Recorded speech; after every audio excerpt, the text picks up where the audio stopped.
Hey guys, Phil here at Woods Tree Farm. Actually not at the farm today, here in the garage at home. Yes, my home is not on the farm, for those of you that don't know that. Today I'm working on the cars. I've actually got a couple videos lined up because I'm doing some maintenance work here on my wife's 2009 Subaru, just an oil change on it today, and then I'm going to change all of the driveline fluids on my 2016 Nissan Frontier. That's going to be the rear differential, front differential, the transfer case, and the automatic transmission. I've never done any of that. I've gone on some Nissan forums and I've watched some other YouTube videos of similar vehicles. I couldn't find anything out there for the exact year and model of my truck, but they've been making that Nissan Frontier for so long, and the Nissan Xterra before it was very similar. So I think I've seen enough out there that I know what I need to do at this point, and I'll video all of that so I can maybe share some tips and tricks that I discover along the way with you guys. My channel is not a car maintenance channel. I don't really have that much experience doing car maintenance anyway, but now that I got the time with COVID-19, now that I got the time with the kids home every day, I figured might as well do my own maintenance work, save a little bit of money, and this really surprised me. I spent just under $100 on all of the fluids and tools that I didn't already have to do all of these jobs. So that's the oil change on this car, oil and filter, the transmission fluid, the gear oil for the front and rear differentials. So everything that I needed for all of that. I also need to get a 14mm hex wrench or 14mm Allen key, whatever you call those.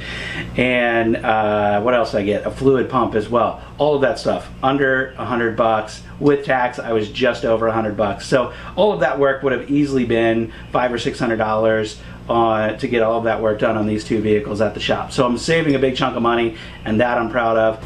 But today's video, I'm not really going to do a how-to on how to do the oil change here. I just figured I should make a video because I haven't done one in over a week, and I could chit-chat with you guys about what we have going on at the farm, what's upcoming in the upcoming weeks, now that the state of Virginia is starting to loosen some of the restrictions on small businesses and loosen some of the restrictions on groups and gathering. We've decided that we're going to open the farm up here in a couple weeks just for a free event. We're going to do a free bring your own picnic and wildflower foraging event. There are loads of wildflowers all over our property, and I posted a picture of some that we gathered on our Facebook page. So if you go check out the Woods Tree Farm Facebook page, you can see that. There is also an event set up on the Facebook page. If you're local, or if you have friends or family who are local and nearby here in Central Virginia and they want to come check out our farm, you know, invite them to that event or share that event on Facebook with those people that you know. If you're local yourself, you're welcome to come out. We would love to meet you.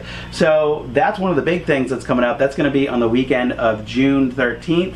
It's just now, what, May 27th, 28th, something like that, end of May. So that's just 2 weeks away. We've only got a little bit of work. We're really not doing anything special for this event. So other than some grass cutting and weed trimming and that kind of stuff, making a couple signs, there's really not a lot of work for us to do to prepare for that event. The only big thing that I'm taking on that I want to have out there before people show up is a hand washing station. So I'm going to make a gravity fed hand washing station to keep out at the farm permanently. That'll have a big tank of water up on a platform, and that tank of water we're going to be filling with municipal water from our house here because we don't have running water out there at the farm yet. So that's going to be upcoming here in a couple weeks. But you know, let me get started on this. I'll chit chat with you a little bit more as I get into this and tell you what else we got going on around the farm. Well, it's been a really long time since I've changed oil on this car. We've had a few Subarus, so I know what's involved. It's pretty straightforward, and obviously, like all cars, the oil pan's right here is very accessible. The oil filter is actually all the way over here, and you have to reach in between two pieces of the exhaust. You know, the Subarus have a boxer engine. It's 4 cylinders, and there's 2 cylinders on one side and 2 on the other. So the exhaust manifold that comes off the engine comes together right here where the oil filter is. So there's one side of the manifold on one side of the filter and the other side on the other. It's kind of an interesting setup, but you have to reach up here in between these two different sections of the exhaust and get the oil filter out. The reason it's critical for us to do this oil change right now, one, it's just flat out due. But last week we took a little trip, about a 2.5 hour drive each way in this car. Before we left, I said, let me go ahead and check the oil, because since we've had this car, we've had it for about 3.5 years, and we bought it used. It had 40-some thousand miles on it when we got it. This car has always burned a little bit of oil. We've always had to add between half quart or a full quart in between every oil change, depending on how far we go in between each oil change. And I usually do 4,000 to 5,000 miles in between every change. So what happened was, I checked the oil before we left, and it was not on the dipstick at all. And that was a big miss on my part, and it's actually been about 7,000 miles.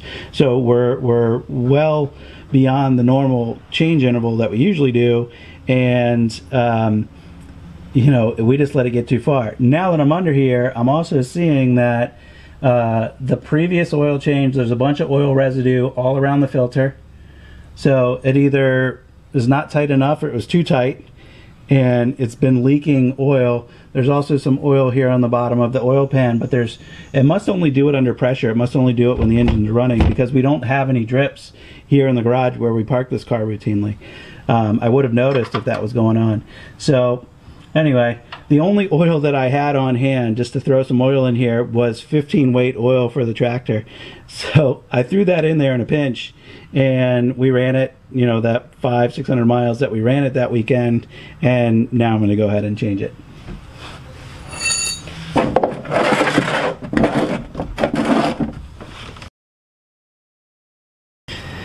And if anybody in the safety police is watching, yes, the car is up on a jack stand right now. So, playing it safe here in the garage.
What's the thing about these Subarus? There's no way to take this filter out without getting oil all over the heat shield that's around your exhaust here, but first couple times you run it, you smell oil, and that's why. You can wipe off as much of it as you want, but always ends up being some on there. That old filter was not tight at all. That's why it was leaking. So this one we got on there right. Hopefully it does well for us.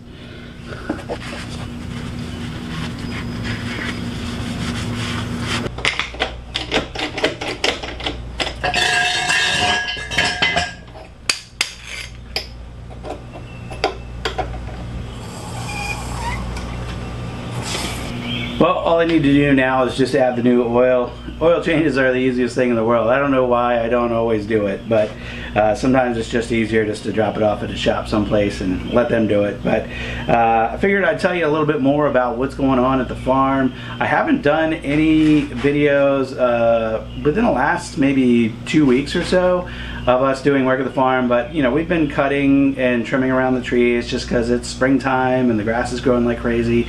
So there's been lots of cutting that I haven't filmed. We have planted almost a 1/4 acre of sunflowers at this point. We have a few hundred square feet of zinnias. We have a couple hundred square feet of new wildflowers, annual and perennial mixed wildflowers that we put in a separate spot. We'll let that end up going to seed, and hopefully that little wildflower plot will continue to kind of grow year after year after year. And then all around the property, like I mentioned, there's already wildflowers all over the place. So hoping to keep that up and grow that over time. But what we'll end up doing in a couple months, once the zinnias and the sunflowers are mature, we'll have an event out at the farm where people can come out and do their own cut flowers. They can cut their own sunflower stalks, and hopefully by then we'll be able to do some other farm activities. We'll kind of have to wait and see how things progress here, but we want to be able to do hay rides and have games and crafts and other activities for kids and families, people of all ages. So that's the plan. We'll see what we can get to. If nothing else, at a bare minimum, we'll be able to do the cut flowers, that's for sure.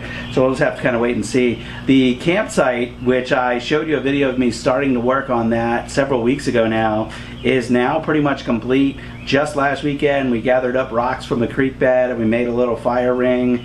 We made a couple little tent sites. We leveled the ground. We put down some wood chips to kind of mark off where each of our tent sites are going to be. And then I just received today our new family camping tent. It's right over here. Let me show you. Ordered that online. It's just a simple little Coleman tent. It's a big one. It says it's an 8-person tent. You can see that there. So when we get around to setting that up and doing a little family camp out on the farm, we'll show you all that. That'll be a bunch of fun. Oh, one more thing. Coming up May 30th, tomorrow at 9 p.m., there's going to be our second ever live video with other Christmas tree growers. I've got 4 other growers lined up and ready to participate in that panel. We're going to be primarily talking about trimming and shearing trees, since that's the next major thing that most tree farms have to do this time of year.